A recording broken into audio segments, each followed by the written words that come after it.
반갑습니다.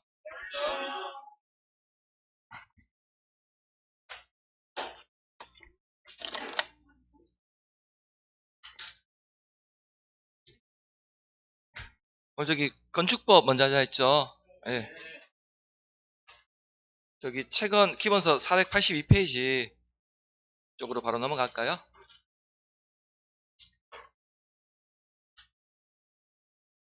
여기 건축법 적용 범위, 적용 대상이 있습니까?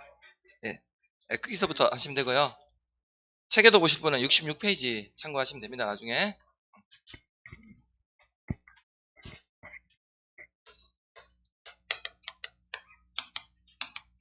자, 건축법 우리 시험에서 7문제 출제되고요. 건축법은 우리 시험에서 항상 이 용어 파터, 이 적용 범위가 시험에 잘 나온대요. 이 건축법안 적용하는 범위가 먼저 적용하는 대상물이 있는데요. 총 4가지 대상물에 대해서는 건축법 적용하는 대상물이거든요. 먼저 건축물이 있고요. 그리고 건축물을 지어야 될 땅을 대지라고 부르고요. 그러면 건축물 건축하다 보면 각종 딸려오는 이 설비들, 그리고 건축물 아니고 공작물인데, 자, 일정한 일부 공작물에 대해서는 나중에 축조할 때 신고하는 규정가 있습니다. 자, 그리고 두 번째로 건축법 적용하는 대상 행위가 있는데요. 총 3가지 행위에 대해서는 건축법 적용받는 대상 행위인데, 먼저 첫 번째로 건축 행위가 있고요. 두 번째로 대수선 행위, 세 번째로 용도 변경 행위. 이 3가지가 적용받는 대상 행위고요. 그리고 세 번째로 건축법을 적용하는 대상 지역이 있는데, 이 건축법 규정을 전부 다 적용하는 지역과 건축법 규정 중에서 일부 6개 규정만 적용하는 지역으로 2개는 아니거든요. 자, 그래서 크게 책에는 이렇게 구성되어 있습니다. 먼저 그러면 우리 첫 번째로 건축법 적용하는 범위에서 거기 건축물의 정의가 나와 있을 텐데, 이 건축물이라고 하는 것은 이 3가지 중에 하나가 조금만 갖춰도 건축물로 인정해 줍니다. 자, 그래서 박스 1번에 보시면 그 건축물의 정의 나와 있습니까? 건축물이란 토지에 정착하는 공작물 중에서 지붕과 기둥 또는 지붕야 벽이 있는 것, 그리고 이에 딸린 시설물과 지하나 고가에 설치하는 공작물 중에 사무소나 공연장, 점포, 차고, 창고 용도로 쓰이는 이런 것들을 건축물로 인정해 준다는 겁니다. 그래서 이 건축물이 되기 위해서는 일단 토지에 정착이 된 공작물 중에서 반드시 뭐가 있어야 되냐면 지붕은 반드시 있어야 돼요. 그럼 지붕과 기둥 또는 지붕과 벽이 있는 것, 이것을 건축물로 정의하고 있습니다. 자, 그리고 이 건축물에 딸려있는 시설물이 있죠.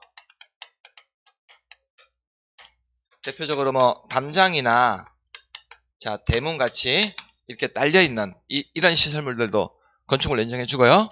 그리고 건축물이 되기 위해서는 반드시 지표 위에 있어야지만 건축물로 인정해 주는 것이 아니라 지하나 고가에 설치하는 공작물 중에서 이게 사무소나 아니면 공연장, 점포나 차고, 창고 용도로 쓰이는 것들도 건축물로 인정해 줍니다.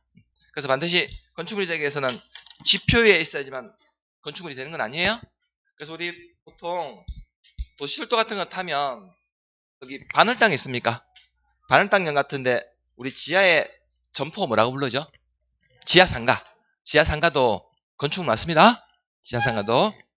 자, 그러면 이 3가지 중에서 하나만 갖추면 건축물로 인정해 주는데, 다만 건축물은 맞는데요. 건축법을 적용하지 않는 건축물이 5가지 건축물에 대해서는 건축법만 적용하지 않겠다고요? 건축물은 맞는데 건축법만 적용하지 않겠다는 겁니다. 자, 그게 우리 책에 지금 어디에 있냐면 489페이지 있습니까? 498페이지. 498페이지 넘어가시면 여기 밑에 보시면 양갈로 3번 있죠? 양갈로 3번. 거기 보시면 건축법 적용 제외 대상 나와 있습니까? 자, 이 말은 뭐냐면 건축물은 맞아요? 건축물을 맞는데 이 5가지 건축물에 대해서는 건축법만 적용하지 않겠다는 겁니다. 자, 먼저 1번에 보시면 문화재 보호법에 따른 지정문화재나 임시지정문화재 있습니까? 이 문화재에 대해서는 건축법 적용하지 않습니다. 자, 두 번째로 철도나 궤도 선로 부지에 있는 운전보안시설, 보행시설, 플랫폼, 급수급탄, 급유시설이 있습니까? 자, 그리고 세 번째로 고속도로 통행료 징수시설 있죠? 톨게이트 얘기하는 겁니다. 자, 그럼 네 번째로 컨테이너를 이용한 간이 창고가 공장 용도로서 이동이 쉬운 것만 건축법 적용하지 않겠다는 겁니다. 자, 그리고 다섯 번째로 하천구역 내 수문조약실 있죠? 이 5가지 건축물에 대해서는 건축법을 적용하지 않겠다는 거예요. 건축물은 맞는데 건축법만 적용하지 않겠다는 겁니다. 이 5가지 건축물에 대해서는 시험에 잘 나옵니다, 이거.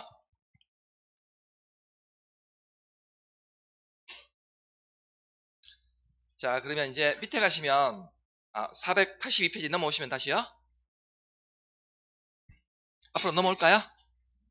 이게 책의 뒤쪽에 있어가지고 사실은 482페이지 그쪽으로 넘어와야 되는데 책의 뒤쪽에 있어서 체크해드린 겁니다. 자, 그러면 482페이지에 박스 2번 보시면 대지라고 나와 있습니까? 자, 대지라고 하는 것은 건축법상 자, 공간 정보의 구축 및 관리 등에 관한 법률에 따른 자, 각 필지로 나눈 토지를 바로 대지라 부르는데요. 자, 원래 우리 대지는요. 건축물이 건축되어 있거나 건축이 가능한 땅을 얘기하는데 단 이 대지가 되기 위한 조건은요. 자, 원래 공간 정보의 구축 및 관리 등에 관한 법률 이게 우리가 지금 배우고 있는 법률 중에서 어디에서 배우는지 아세요? 공간 정보의 구축 및 관리 등에 관한 법률. 이게 지적법 얘기하는 거예요? 우리가 공시법에서 배우는 지적법. 이 법률이 정확한 법률이 공간 정보의 구축 및 관리 등에 관한 법률입니다. 자, 그러면 이 법률에 따라서 원래 하나의 필지에 하나의 대지가 되는 게 원칙이에요.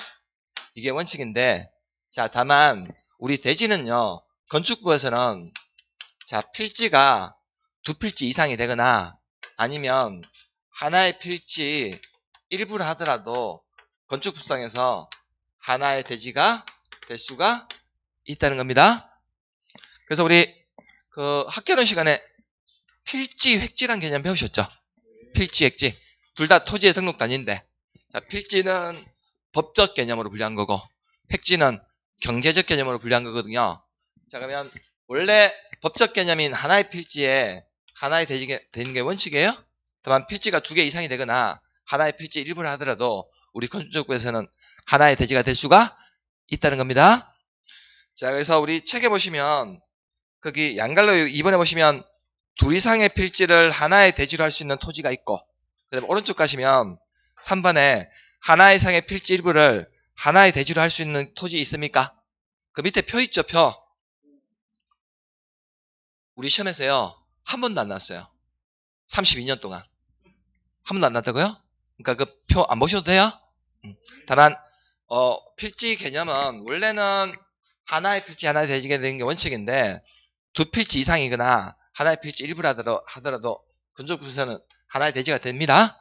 될 수가 있다고요? 여기까지만 기억하시면 돼요. 더 이상 깊은 내용 안 보셔도 돼요. 그 박스 한 번도 안 났어요. 자, 그러면 3번 보시면 건축 설비라고 나옵니까? 자, 건축물에 건축하다 보면 각종 딸려오는 전기나 가스 통신, 전화, 초고속 정보통신 설비나 지능형 홈노테크 설비, 가스 급수 배수, 냉난방, 소화, 승강기, 굴뚝 있죠? 피레침, 국기계양대, 우편함, 저수조 같은 이런 각종 시설들을 얘기하는데 단 거기 우리 승강기 있습니까? 승강기. 자, 이 승강기가 뭐 얘기하는 거냐면 엘리베이터 얘기하는 거예요. 엘리베이터. 자, 그러면 우리 건축법에서 이 그 승강기 있죠? 승강기 그 설치해야 되는 기준이 우리 키보드에 560페이지에 있거든요. 승강기 설치 기준. 560페이지 표시해 두세요.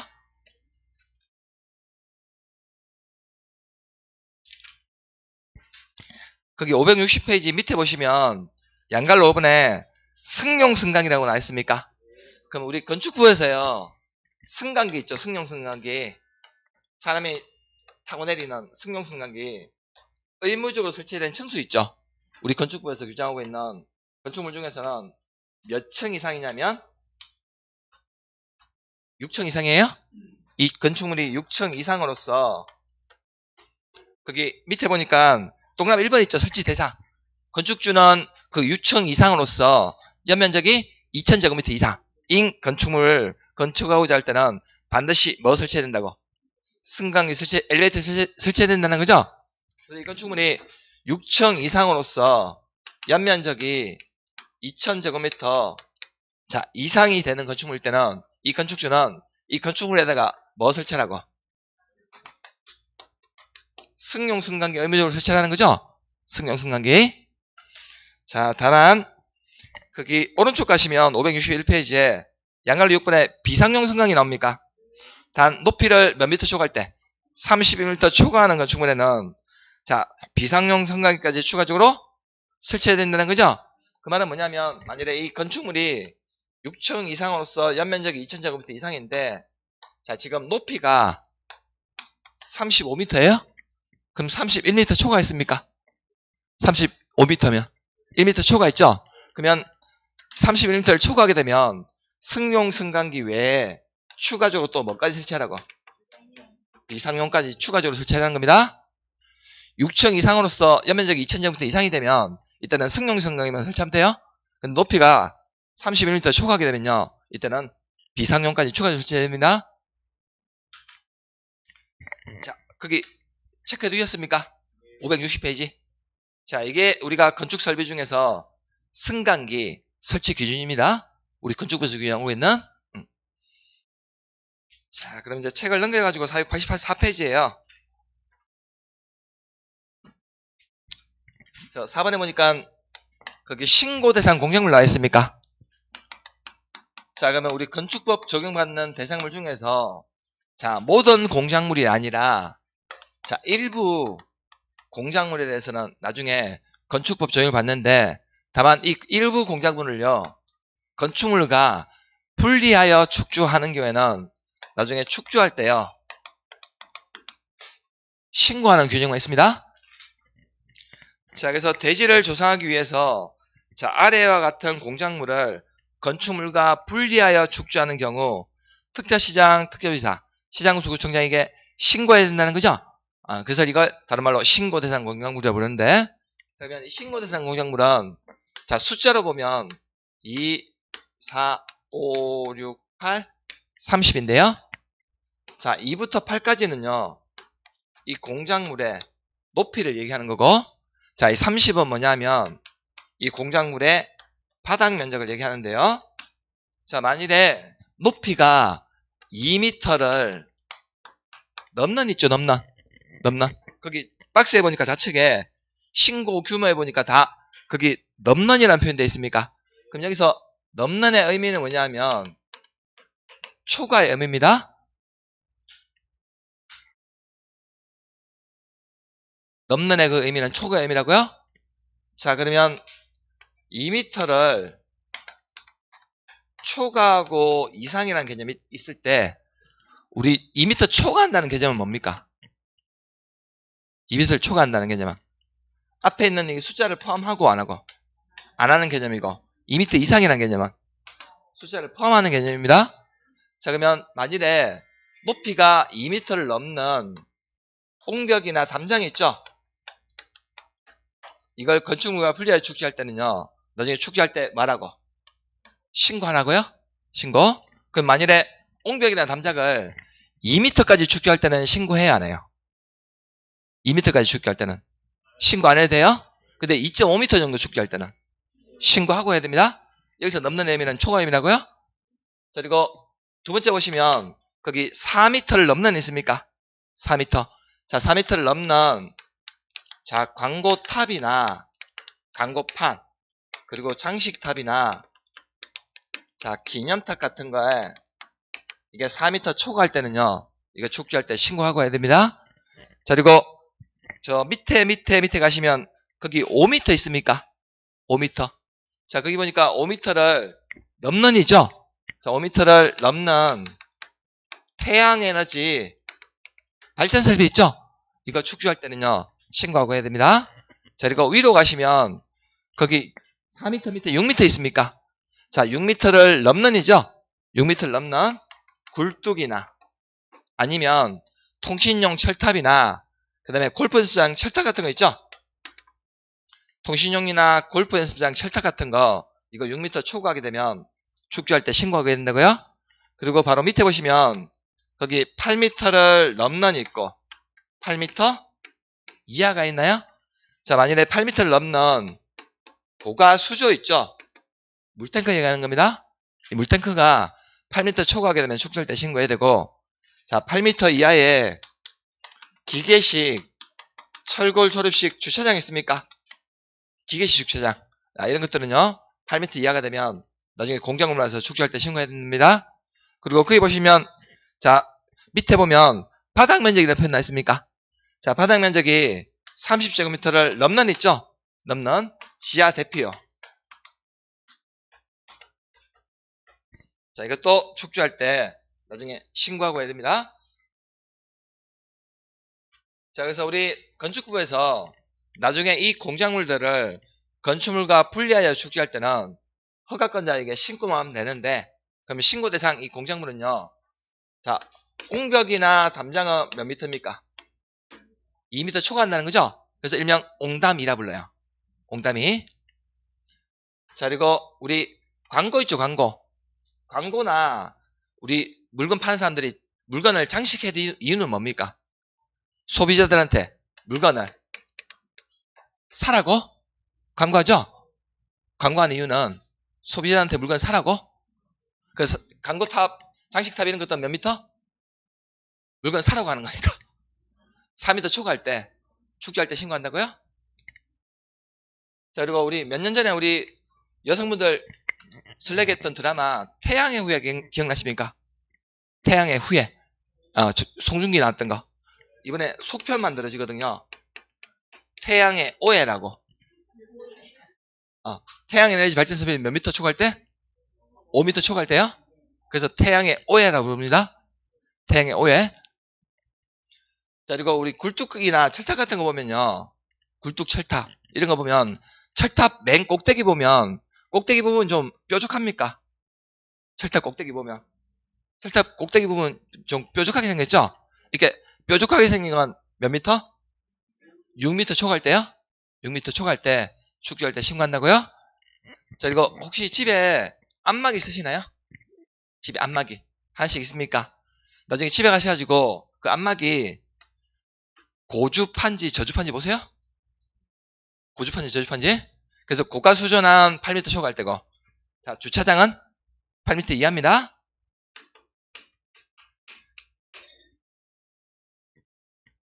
자, 이건 그냥 단순 암기예요. 이거 신고 대상 공작물 그냥 단순 암기 사항이라서 자, 이렇게 좀 기억해 두세요. 자, 그리고 이제 밑에 가시면 박스 4번에 건축법 적용 대상 행위 나와 있습니까? 자, 이제 우리가 적용 대상물 다 봤고 두 번째로 적용 대상 행위 볼 텐데, 자, 우리 적용 대상 행위에서는 첫 번째로 건축 행위가 있는데요.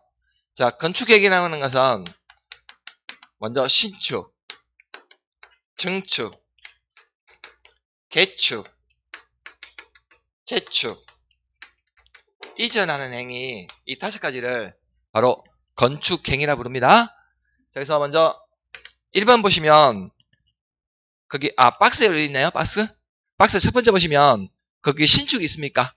자, 신축이란 건축물이 없는 대지예요. 자, 우리 건축물이 없는 대지를 두 글자로 뭐라 부르죠?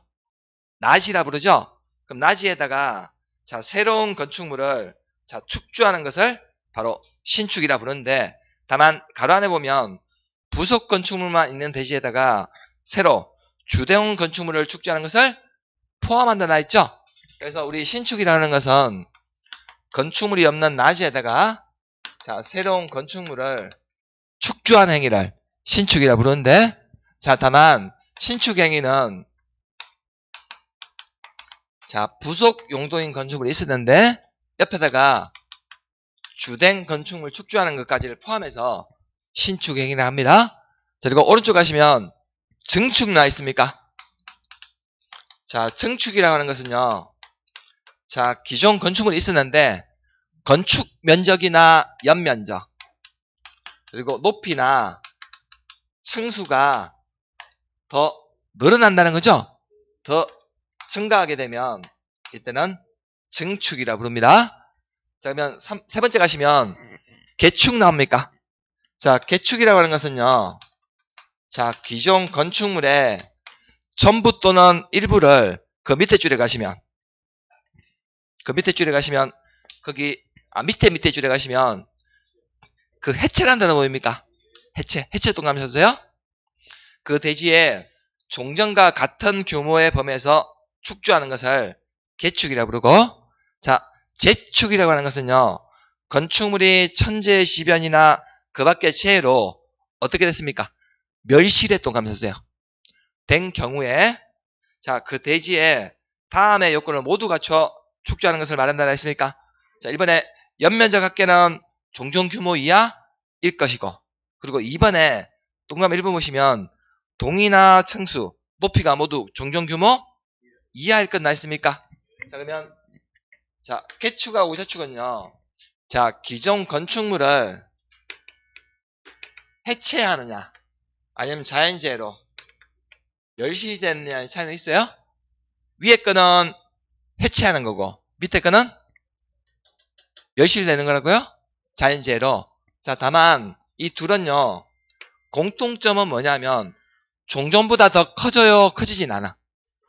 종전과 같은 규모로 축조하는 경우에만 개축이나 재축이 된다는 겁니다. 그래서 개축은 고치기 위해서 해체한다는 거고, 재축은 자연재해로 무너져서 다시 쌓는 걸 얘기하는데, 자, 다만 둘의 공통점은 뭐냐면 종전보다 더 커지면 안 됩니다. 종전보다 더 커지게 되면 이건 다른 건축 행위로 구분이 돼요. 그래서 만일에 기존 건축물이 있었는데 일부를 해체하고 종전보다 면적이 더 커지면 이때는 어떤 행위일까요? 증축이라고 불러야 돼요? 일부를 해체하고 종전보다 더 커지면 증축이라고 불러야 된다고요? 근데 만일에 이번에 기존의 건축물이 있었는데 전부가 다 멸실되고 종전보다 더 크게 지으면, 전부가 다 해체돼 버리고 종전보다 더 크게 지어버리면, 이제 여기서 갈리거든요. 여기서 갈려. 신축인지 정축인지 헷갈리거든요. 자, 전부가 다 해체되면 잠시 어떤 상태가 됩니까? 낮은 상태가 되거든. 근데 거기다가 더 크게 지어버리면 신축이 되는 거라고. 이해되겠습니까? 그래서 일부를 해체하거나 일부를 멸시하고 종전보다 더 커지면 증축이 되는 거고, 전부를 다 해체하고 전부가 다 멸실되고 종전보다 더 크게 축조하면 이때는 신축이 되는 겁니다. 이해됐습니까? 자, 그리고 다섯 번째로 이전이라고 하는 것은요. 자, 건축물의 그 주요 구조부 있죠? 자, 이 주요 구조부를 해체하지 않냐고? 다른 대지입니까? 같은 대지입니까? 같은 대지에 위치만 다른 데로 옮기는 거예요? 위치만 옮기는 것을 자, 이전 행위라고 부릅니다. 자, 그러면 우리 주요 구조부 있죠? 이 주요 구조부라고 하는 것은 건축물을 이룬 데서 가장 중요한 6가지 요소를 주요 구조부라고 부르거든요. 자, 그러면 우리 주요 구조부는 어디에 있냐면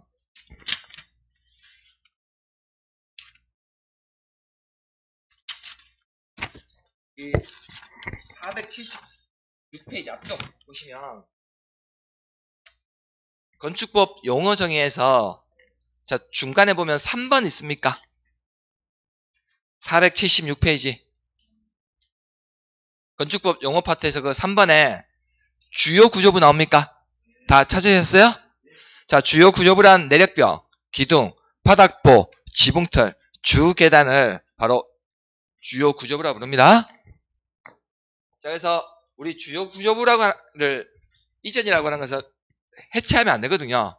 그래서 우리 주요 구조부 기억하실 때는요. 자, 우리가 건물을 올리려면 건물이 받치기 위한 튼튼한 바닥이 있어야 됩니까? 바닥. 그럼 바닥에다가 뭐 세우나요? 바닥에 이렇게 위로 세우는 거. 기둥 세우죠, 기둥.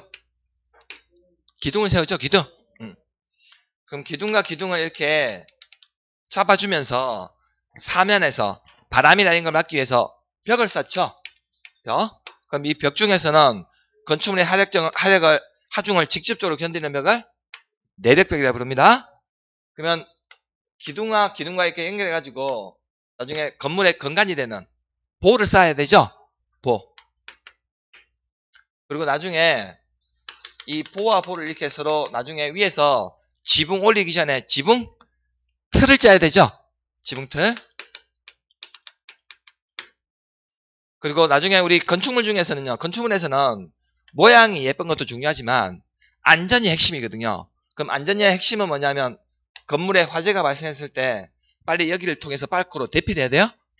계단이 있습니까? 계단. 다만 주출입에 이용되는 주계단 이 6가지를 바로 건축물의 주요 구조부라고 부릅니다. 그래서 우리 주요 구조부 일명 아글자 따가지고 바지 보내주기라고 불러요.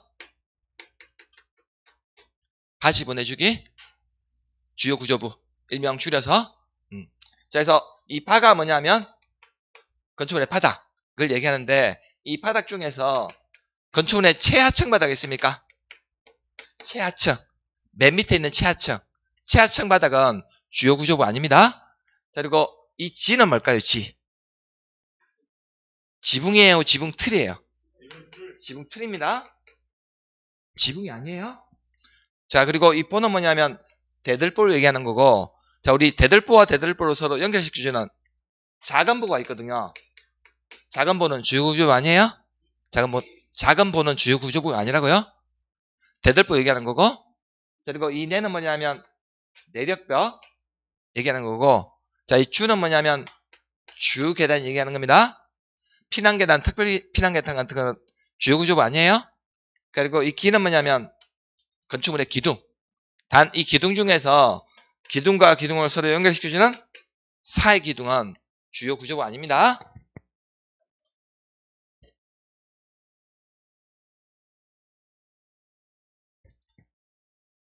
자, 주요 구조부 어디 있는지 체크하셨습니까?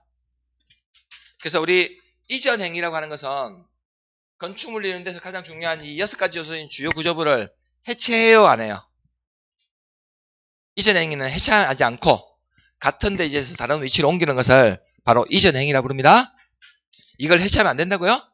이전 행위가 되기 위해서는. 자, 그럼 다음 페이지 넘기시면 486페이지에 박스 2번에 대수선 나옵니까?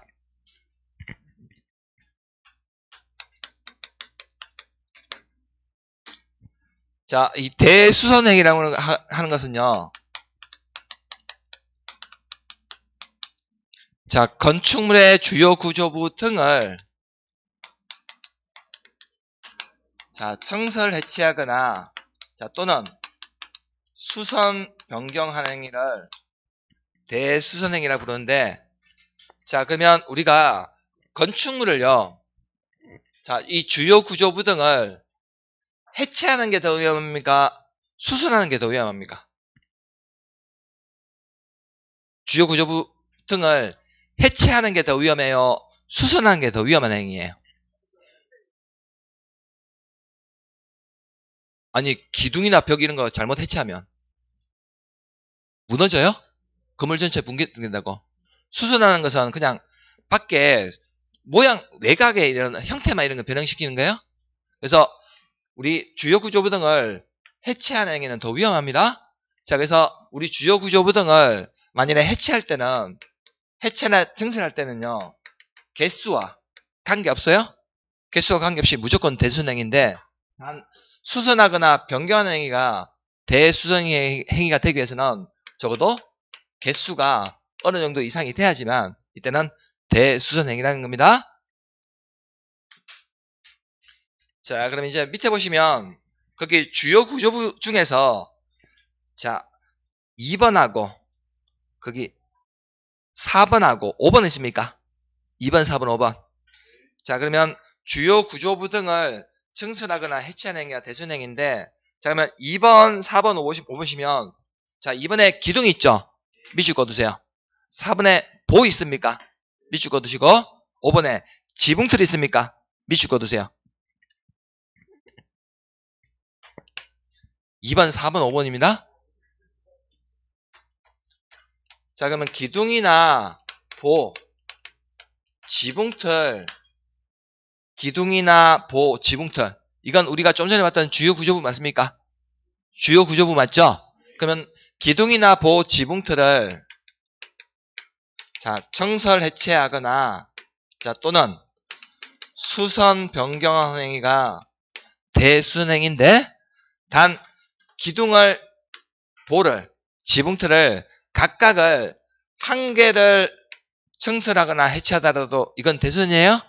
대수선인데 단 수선하거나 변경한 행위가 대수선이 되기 위해서는 지금 제가 2번, 4번, 5번 체크했던 거 보면 오른쪽에 3개 이상, 3개 이상, 3개 이상 동그라미 쳐주세요.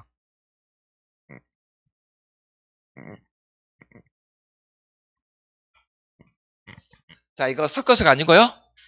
섞어서가 아니라 각각입니다. 자, 기둥을 적어도 몇 개 이상? 3개 이상 수선 변경하거나 볼을 몇 개 이상? 3개 이상 수선 변경하거나 지붕틀을 3개 이상 수선 변경하는 경우 대수선이라는 거죠. 섞어서 아니라고 했습니다. 각각을 한 개를 해체하더라도 대수선인데 단 수선하거나 변경 행위는 적어도 3개 이상 수선 변경해야지만 대수선 행위가 된다고요. 자, 이제 1번하고 거기 밑에 보시면 외부 형태 옆에 8번 있습니까? 1번, 8번. 자, 거기 1번 보니까 거기 내력벽이라고 나와있죠? 그 다음에 8번 보니까 외벽에 마감 재료 있습니까?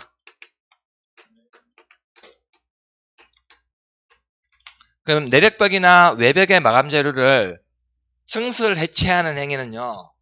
이건 1제곱미터를 청설 해체하더라도 대수선행위 맞아요? 근데 수선하거나 변경하는 행위가 대수선이 되기 위해서는 내력벽을 얼마 이상? 30제곱미터 이상 동그라미 쳐주세요. 외벽의 마감재료를 얼마 이상? 30제곱미터 이상 동그라미 쳐주세요. 수선 변경하는 경우만 이때는 대수선 행위에 해당이 된다는 겁니다. 자, 그래서 아무래도 청설 해체하는 행위는 수선 변경하는 행위보다 위험성이 높거든요. 그래서 기둥, 보, 지붕틀은 한 개를 청설 해체하거나 내력벽이나 외벽의 마감재료는 1제곱미터를 청설 해체하더라도 대수는 맞아요. 근데 수선하거나 변경하는 행위가 대수선이 되기 위해서는 적어도 3개 이상이나 30제곱미터 이상 되는 경우에만 대수선행위에 해당이 된다는 겁니다. 자, 그러면 우리가 지금 이 용어 파트에서 왜 대수선행위 배우냐면요. 이 대수선행위는요. 나 그냥 하고 할 때 위험성이 높다 보니까 반드시 허가권자에게 허가받아야 되는 대수선입니다. 허가받아야 되는 대수선. 자, 지금 이제 나머지 보시면 위에 표에 있는 3번하고 자, 그 다음에 6번하고 그 다음에 외부 형태 두 번째 표에 있는 7번 있습니까? 3번, 6번, 7번. 자, 3번, 6번, 7번 보시면 자, 3번에 보시면 거기 방화벽이나 방화구획을 위한 바닥이나 벽이라는 거죠. 그 다음에 우리 계단 중에서 주계단, 피난계단, 특별 피난계단입니까? 자, 그리고 맨 밑에 오시면 다가구의 가구간이나 다세대 주택의 세대간 경계벽이 있죠? 자, 이 세 가지는요. 자, 개수와 관계없이 청설 해체하거나 또는 수선 변경하게 되면 이때는 무조건 대손입니다. 이 세 가지는 개수와 관계없어요? 개수나 면적과 관계없이 건들게 되면 무조건 대손이에요. 자, 근데 기둥, 보, 지붕틀은 적어도 수선 변경하는 것은 몇 개 이상? 3개 이상 수선 변경해야 되고 자, 내력벽이나 외벽의 마감재료는 수선 변경하는 적어도 얼마 제곱미터 이상? 30제곱미터 이상 수선 변경하는 경우에만 이때는 허가받아야 되는 대수준이라고요? 아마 개념을 어렵게 물어보면 아마 이런 데서 물어볼 거예요. 대수선 행위에 대해서 보시면서 자, 이제 오른쪽 가시면 487페이지에 박스 3번에 용도 변경 나옵니까? 용도 변경.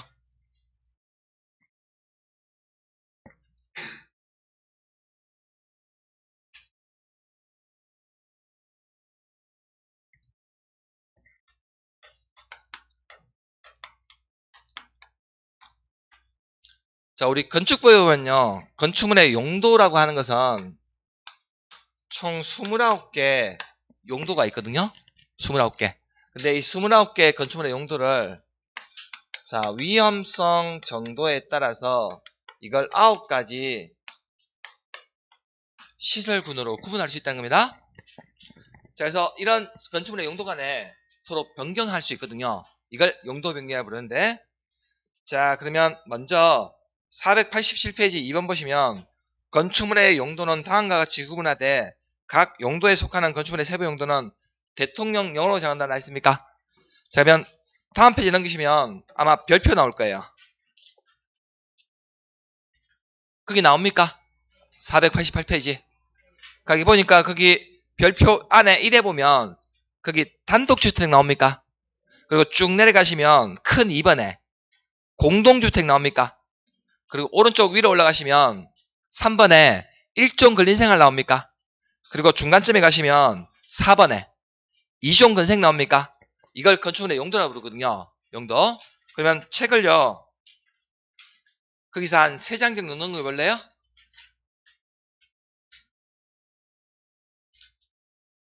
그럼 박스 맨 밑에 가시면 29호 해가지고 야영장 시설 나옵니까? 자, 그래서 이걸 바로 우리 건축물의 용도라 부르거든요. 용도. 그래서 우리 건축부에서 건축물의 용도는 1호가 단독주택, 2호가 공동주택, 29호가 야영장 시설에서 건축물의 용도는 총 몇 개다? 29개 용도가 있습니다. 29개 용도. 얼마 안 되죠? 지금 488페이지부터 494페이지까지. 이거 외우지 마세요. 외우지 마시라고. 자, 좀 이따가 제가 나중에 이거 우리 용도 중에서 좀 중요한 것만 구분해 드릴 테니까요. 자, 그러면 495페이지 가시면 양갈로 2번에 용도 변경 나옵니까?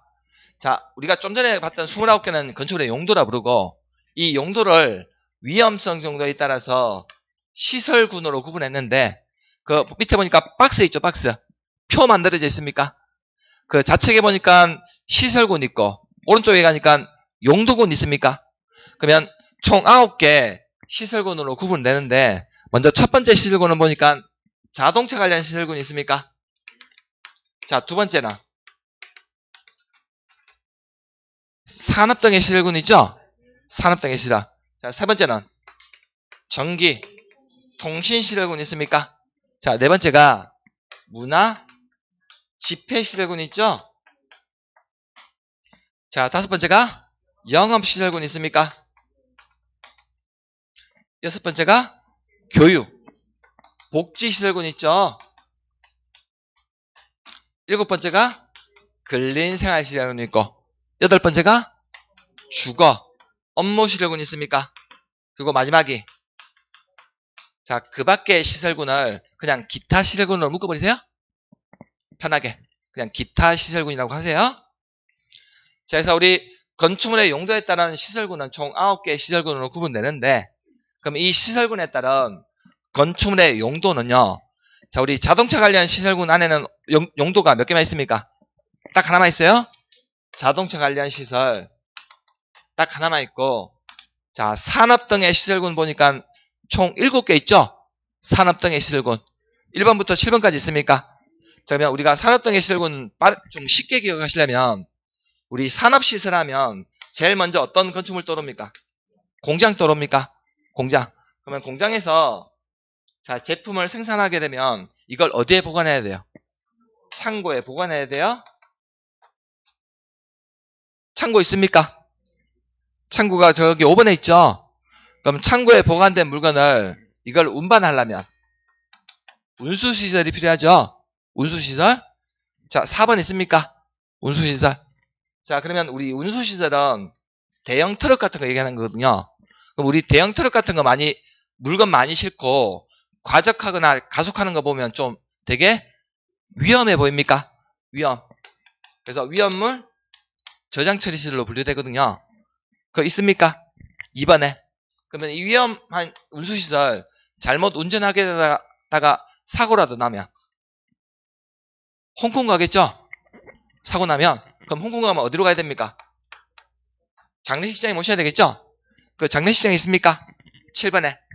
그럼 장례 끝나고 나면 어디로 가야 돼? 묘지로 가야 되죠? 묘지 관련 시설. 그래서 밑에 6번 있습니까? 6번. 그러면 장례 치르고 묘지 가면 사람도 결국 뭘로 돌아갑니까? 자원으로 돌아가요? 자원으로. 그래서 자원순환 관련 시설 있죠? 총 7개 시설이 산업등의 시설군에 포함이 된다고요?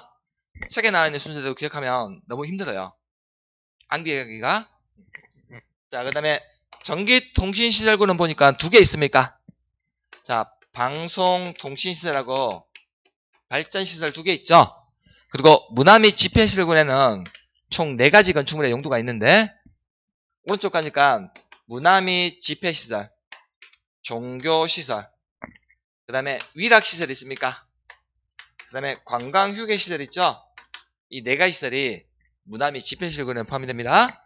그래서 우리 문화 및 집회시설군은요, 어떤 이미지 떠오르시면 되냐면, 좀 어울려가지고 박수치고 막 떠드는데, 이런 데 생각하시면 돼요. 자, 이런 데를 문화 및 집회시설군이라고 부릅니다. 그 다음에 영업시설군 있습니까? 자, 영업시설군에는 우리 용도가 4개가 있는데, 단 마지막에 있는 이종건생 중 다중생활시설 있습니까? 자, 그냥 이건 이종건생으로 넣어버리시면 돼요. 그래서 첫 번째로 판매시설이 있고, 운동시설, 숙박시설 있죠? 이 3가지를 영업시설군이라고 부릅니다. 그 다음에 교육복지시설군에는 보면 5개로 나뉘는데, 교육복지시설군에는 먼저 첫 번째로 의료시설 있습니까? 그 다음에 교육연구시설 있습니까? 그 다음에 노유자시설 있죠? 수련시설, 야영장시설, 이 총 5가지가 교육복지시설군에 포함이 되고, 그 다음에 밑에 근린생활시설군에는 보니까 1종하고 2종 2개로 구분이 되죠?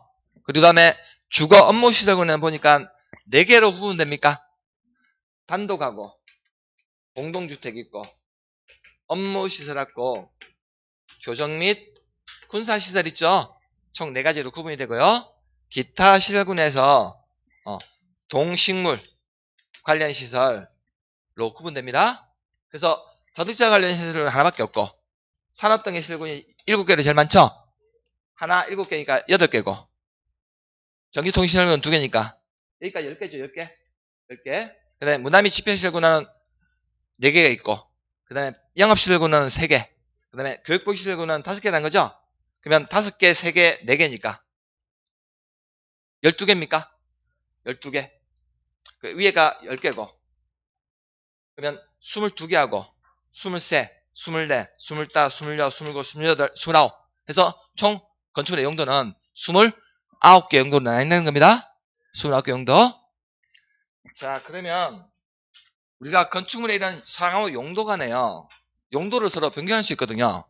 그러면 위에 있을수록 위험성이 높은 거고, 위에 있을수록 위험성이 낮은 시설이에요. 그래서 만일에 위험성이 낮은 시설에서 위험성이 높은 시설로 위로 용도를 변경하고 할 때는 허가받고 해야 되고요. 허가권자에게. 만일에 위에 있는 시설을 밑에 있는 시설로 용도를 변경하고 할 때는 허가권자에게 신고하면 됩니다. 자, 그 내용이 어디 있냐면, 그 밑에 동그라미 1번 보시면 용도 변경이란 건축물의 사용 용도를 변경하는 것을 말하며, 자, 용도 변경하고자 하는 자는 자, 건축 기준에 맞게 해야 되는데, 자, 다음 페이지에 넘기시면 496페이지에 박스 안에 보시면 허가 대상하고 신고 대상이 있습니까? 자, 각 시설군에 속하는 건축물의 용도를 상위군에 해당하는 용도로 변경할 때는 뭐 받으라고? 허가 받고 해야 되고, 자, 상위군에 해당하는 용도를 하위군에 해당하는 용도로 변경할 때는 신고하면 된다는 겁니까? 자, 그러면 이번에 기억 보시면요, 자, 같은 시설군 안에서 용도를 변경하려는 자는 국토교통부 영어로 정한 바에 따라서 특자시장, 특자수의사, 시장구수구청장에게 건축물 대장에 기재내용 변경 신청 해야 된다는 거죠? 기재사항 변경 신청하면 됩니다. 자, 그 말은 뭐냐면, 자, 우리가 산업등의 시설군이라고 하는 같은 시설군 안에 있는 건축의 용도를요, 자, 만일에 공장 용도로 쓰다가 창고 용도로 변경하고자 할 때는 같은 시설군 안에서 바꾸는 거죠? 같은 시설군 안에서 용도를 변경할 때는 허가받거나 신고하는 것이 아니고 건축물 대장에다가 내가 공장 용도로 쓰다가 창고 용도로 쓰려고 기재사항을 좀 변경해달라고 신청하면 된다고요?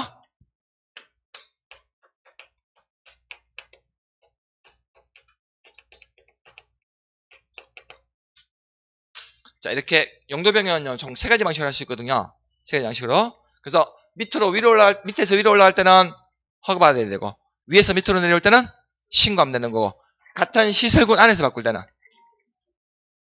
건축물 대장에다가 기재사항 변경 신청하면 된다고요? 총 3가지 방식으로 용도 변경할 수 있습니다. 자, 다음 페이지 넘기시면 498페이지에 그거 보기 전에 하나 좀 구분해 드릴게요.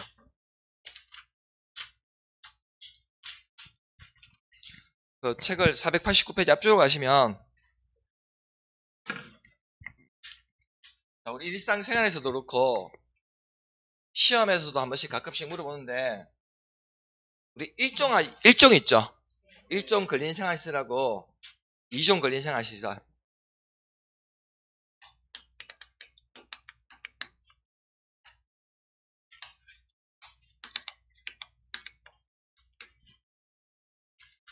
자, 489페이지 그 1번 가시면 3번에 1종 근린생활시설 보시면요. 자, 거기가 나 있습니까? 제가 읽어드리는 것만 좀 체크해 주세요. 3번 밑에 나. 3번 밑에 나에 보시면 거기 휴게음식점 있습니까? 자, 휴게음식점으로서 자, 건축물의 해당 용도에 쓰는 바닥 면적 합계가 얼마 미만입니까? 300 미만이죠? 휴게음식점은요, 바닥 면적이 300제곱미터 미만이면 이때는 1종으로 포함이 됩니다. 자, 밑에 다 있습니까? 다에 그 이용원, 미용원 있죠? 이용원, 미용원 체크해 두세요. 자, 그리고 라 있습니까? 밑에 바로 라. 의원, 치과의원, 한의원 있습니까? 자, 우리 집 주변에 보면 동네에 보면 좀 작은 병원들 있죠? 의원 붙은 거, 의원. 이비인후과 의원, 가정의학과 의원, 뒤에 의원 붙은 거. 이런 의원들은요, 다 일종입니다. 의원 들어가면. 자, 근데 뒤에 만일에 병원이 있죠? 병원이라는 명칭이 들어가면 이때는 의료시설로 분류돼요. 그래서 의원 들어가는 것만 일종입니다. 자, 그리고 밑으로 가시면 자 있습니까? 자에 보시면 금융업소나 사무소, 부동산 중개사무소 있습니까? 자, 부동산 중개사무소 밑줄 꺼주세요. 두 번째 줄에 바닥 면적 합계가 얼마 미만이면 30 미만이면요. 이때는 1종에 포함이 됩니다. 1종. 자, 근데 우리 4번 가시면 제 2종이 있죠? 자, 2종에 있습니까? 아에 보시면 휴게음식점이 바닥 면적이 얼마? 300제곱미터 이상이면 2종이고 300제곱미터 미만이면 1종입니다.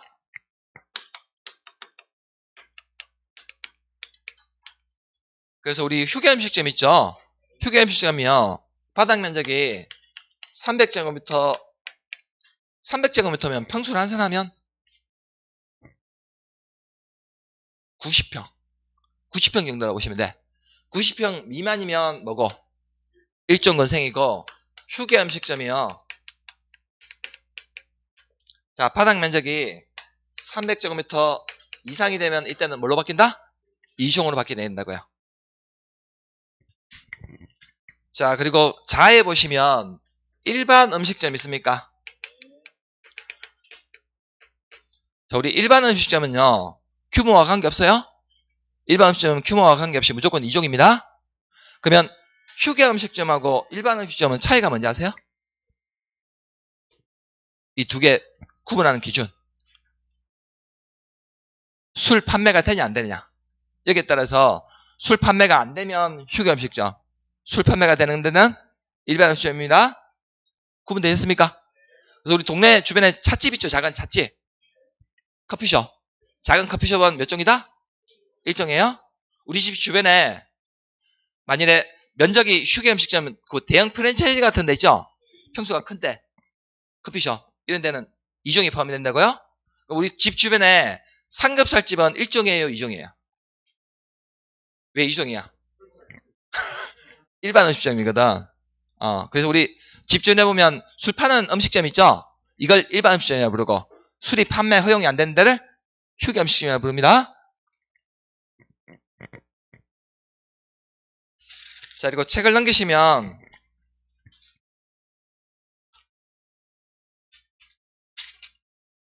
책을 넘기면 안 되고 차를 보셔야 되겠네. 차. 바로 밑에 차.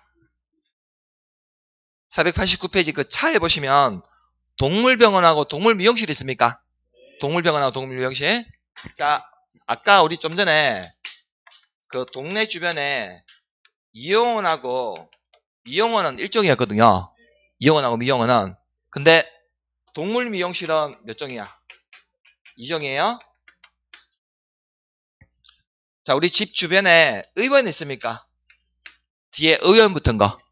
한의원, 치과 의원 붙은 거.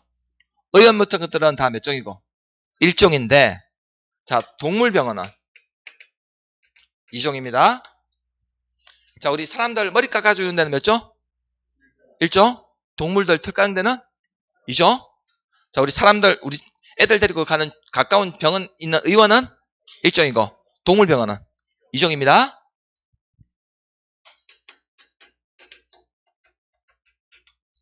자, 우리 공인중개사무소 있죠? 나중에 학교 가시고 이거 차릴 겁니까?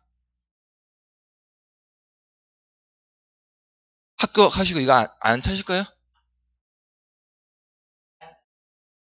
장롱에 그냥 넣어둘 거예요? 그러시려고 다른 게 아니잖아. 네. 그러니까 우리 공인중개사 사무실이 바닥 면적이 30제곱미터 있죠?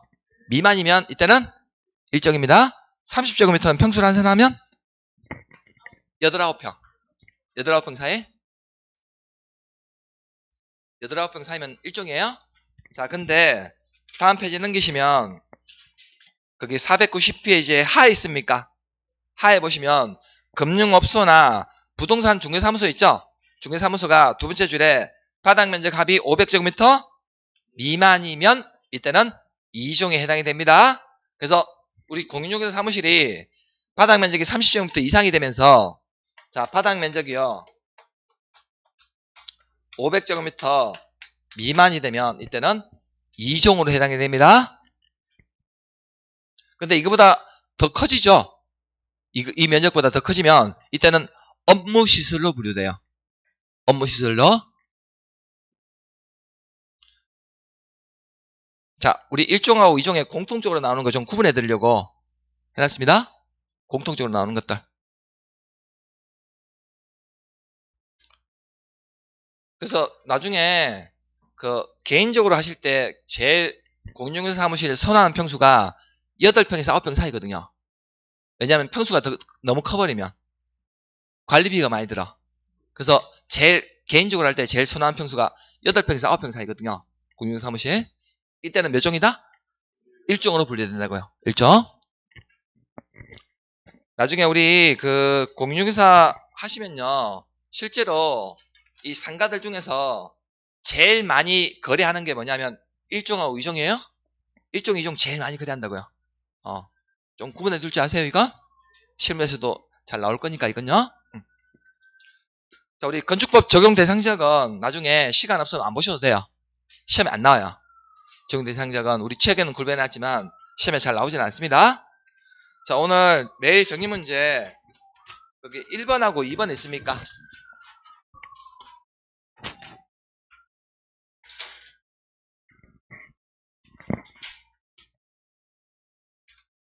자, 1번 문제 보시면 다음 건축물 중에서 건축법의 적용을 받는 게 뭔지 물어보고 있습니까?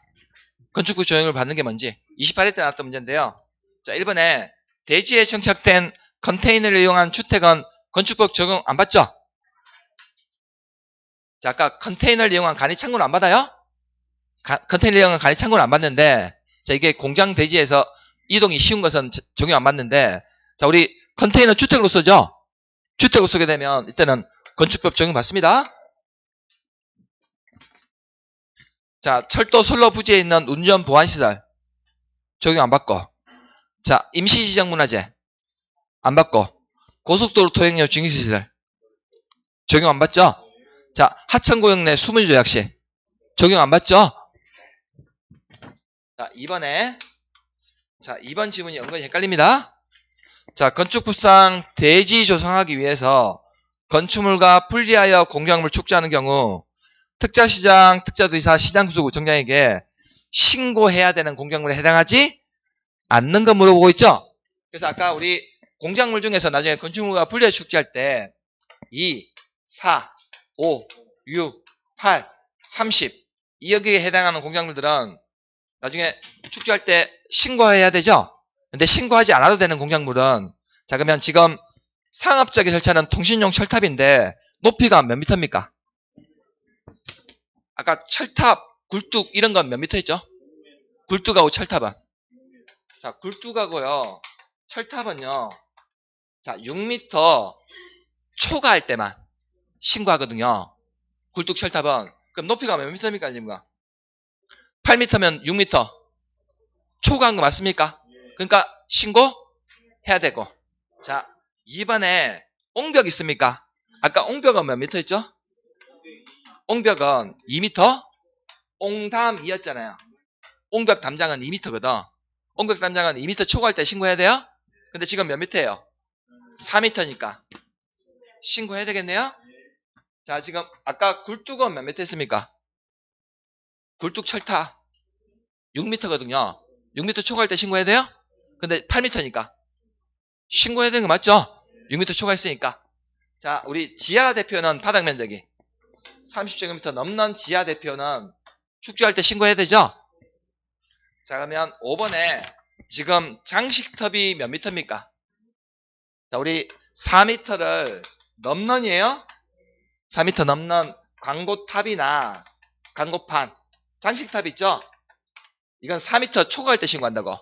그러면 4미터 축조할 때는 4m 초과했습니까? 안 했습니까? 4m면 초과 안 했거든요. 그럼 4m까지 축구할 때는 신고해야 된다? 안 한다? 안 해도 됩니다. 그래서 답 5번이에요. 자, 그래서 우리 건축법 문제 이렇게 내거든요. 구체적으로 문제를 이렇게 냈는데, 자, 우리가 아까 뭐 옹담이, 광고사 이런 거 외웠다 하더라도 여기서 중요한 건 뭐냐면 넘는 애면 제가 초과를 했잖아요. 초과하는 것은 앞에 있는 숫자를 포함 안 하는 개념이라고. 앞에 있는 숫자를 포함하면 안 된다고. 초과는 잘 잡으셔야 돼요. 우리 건축법은 이렇게 구체적으로 숫자 나와요. 숫자 대입해서 문제 낸다고요. 우리 시험에서. 그래서 초과 의미는 앞에 있는 숫자를 포함하면 안 됩니다. 그 개념을 잘 잡으셔야 돼요. 자, 여기까지 보고요. 잠시 쉬었다가 책을 507페이지 넘겨가지고 507페이지부터 보도록 하겠습니다.